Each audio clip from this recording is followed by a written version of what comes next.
నిన్న నారా చంద్రబాబు నాయుడు గారు ఇండైరెక్ట్గా వర్మ గారికి, అదేవిధంగా కడప ఎమ్మెల్యే మాధవిరెడ్డికి సీరియస్గానే వార్నింగ్ ఇచ్చారు. నాకు నచ్చినటువంటి వ్యక్తులకు మాత్రమే పదవులు ఇస్తాను, నేను ఎలా పడితే అలా ఇవ్వలేను,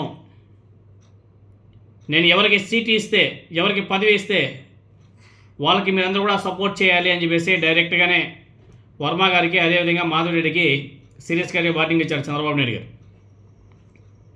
కుర్చీల కోసం, ఫ్లెక్సీల కోసం, ప్రోటోకాల్ల కోసం కొట్టుకోవడం ఏంటి, చండాలంగా ఉంటే ఉండండి, లేకపోతే దొబ్బేయండి అన్నట్టుగా కొంచెం సీరియస్గానే వార్నింగ్ ఇచ్చాడు. మీకు అందరూ కూడా తెలిసిందే, 2024 సార్వత్రిక ఎన్నికల సమయంలో పవన్ కళ్యాణ్ గారి విజయానికి మార్గం సుగమం చేస్తూ తన సీట్ని త్యాగం చేసినటువంటి తెలుగుదేశం పార్టీ నాయకుడు, తెలుగుదేశం పార్టీ ఇన్ఛార్జ్ వర్మ గారికి అప్పటి నుంచే అనేక అవమానాలు ఎదురవుతున్నా పాపం ఆయన ఏం చేయలేని పరిస్థితి అయింది. ఎందుకంటే అధికారంలోకి వచ్చి 2 years అయింది. ఇప్పటికిప్పుడు ఏం చేయలేడు. ఏమైనా చేస్తే ఆయనకే లాస్. ఎన్నికల తర్వాత కూటమి అధికారంలోకి వచ్చిన కొద్ది కాలానికే వర్మ గారి మీద జనసేన పార్టీ కార్యకర్తల దాడులు, ఆయన వాహనాన్ని ధ్వంసం చేయడం, ఇలాంటి ఘటనలు ఎన్నో చోటు చేసుకోవడం మనం కూడా చూసాం. ఈ పరిణామాల మధ్య వర్మ గారు జనసేన నేతల మీద పరోక్ష విమర్శలు చేస్తూ వారి అవినీతి వ్యవహారాలను బయటపెట్టే ప్రయత్నం చేస్తున్నాడు ఆయన. రీసెంట్గానే మీరు అందరూ కూడా చూశారు, ఆ ఇసుక ఏ విధంగా తరలిచ్చేస్తున్నారు, అవన్నీ కూడా వీడియో చేశారు ఆయన. సో స్థానిక స్థాయిలో జనసేన పార్టీ నాయకులతో వర్మ గారికి విభేదాలు రోజురోజుకి పెరుగుతుండడం, పవన్ కళ్యాణ్ గారి గెలుపుకు తాను కృషి చేసినప్పటికీ అదే నియోజకవర్గంలో తనకు తగిన గౌరవం ఇవ్వడం లేదన్న వర్మ గారి ఆవేదన అంతా ఇంత కాదు. ఇటీవల ఫ్లెక్సీ వివాదం సందర్భంగా తలెత్తినటువంటి ఘర్షణ మరింత సీరియస్ అయింది. జనసేన పార్టీ నాయకుడు పెండెం దొరబాబు వర్మ గారి మీద భౌతిక దాడికి దిగిన ఘటనలు కూడా రాజకీయంగా కలకలం రేపాయి. ఆ వీడియోస్ అన్ని కూడా సోషల్ మీడియాలో వైరల్ అయ్యాయి. పాపం అవి చంద్రబాబు నాయుడు గారి దగ్గర దాకా వెళ్ళినట్టుగా ఉన్నాయి. పాపం ఈ పరిణామాల నేపథ్యంలోనే తెలుగుదేశం పార్టీ శ్రేణుల్లో అసంతృప్తి వ్యక్తమవుతుంది.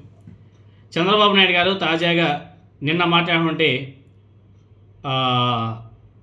ఆ సభలో ఫ్లెక్సీలు, ఫోటోలు, కుర్చీల వంటి అంశాలపై గొడవలో పడడం మంచిది కాదు, అదే సభలో వర్మ గారు హాజరై ఉండడం ప్రాధాన్యత సంతరించుకోవడం జరిగింది.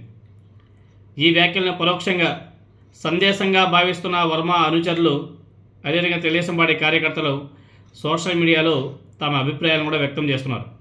వర్మ గారికి సరైన గౌరవం లభించడం లేదని చెప్పేసి భావిస్తున్నట్టు కొంతమంది తెలుగుదేశం పార్టీ కార్యకర్తలు, ఆయన తన స్వాభిమానాన్ని కాపాడుకునే నిర్ణయం తీసుకోవాలని చెప్పేసి సూచిస్తున్నారు, అడ్వైస్ ఇస్తున్నారు. ఈ పరిణామాలు పిఠాపురం రాజకీయాల్లో కొత్త మలుపుకు దారితీయవచ్చన్న చర్చలు కూడా నడుస్తున్నాయి. ఏ రోజుకి ఏమైనా జరగచ్చు. 2 years అయిపోయింది కాబట్టి ఇంకొక మహా అంటే ఇంకొక 1 or 2 years సైలెంట్గా మూసుకొని ఉంటారు ఎవరైనా. తర్వాత ఉంటాయి జంపింగ్, ఈ పక్క నుంచి ఆ పక్కి, ఆ పక్క నుంచి ఈ పక్కి. ఎనీహౌ మొత్తానికైతే పిఠాపురంలో అయితే ఏదో జరగబోతుందన్న వార్తలు అయితే గట్టిగా వస్తున్నాయి. ఆల్రెడీ జనసేన పార్టీ వాళ్ళు అయితే వర్మ గారు ఆల్రెడీ వైసీపీలోకి వెళ్ళాలని చెప్పేసి ప్రయత్నాలు చేస్తున్నారు అని చెప్పేసి కూడా వాళ్ళు ఏదో కామెంట్స్ కూడా చేసుకుంటున్నారు. ఒకవేళ వర్మ గారు వైసీపీలోకి పోకపోయినా వర్మ గారు ఇండిపెండెంట్గా పోటీ చేస్తే అక్కడ బొక్క ఎవరికో తెలుసా? కూటమికే బొక్క. ఆ బొక్కని వీళ్ళు పూడ్చుకోవాలంటే వర్మ గారిని సంతృప్తి పరచాల.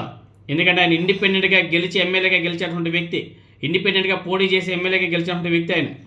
కాబట్టి ఆయన పోగొట్టుకుంటే పిఠాపురంలో మాత్రం చాలా ఇబ్బందులకి గురవుతుంది కూటమి పార్టీ.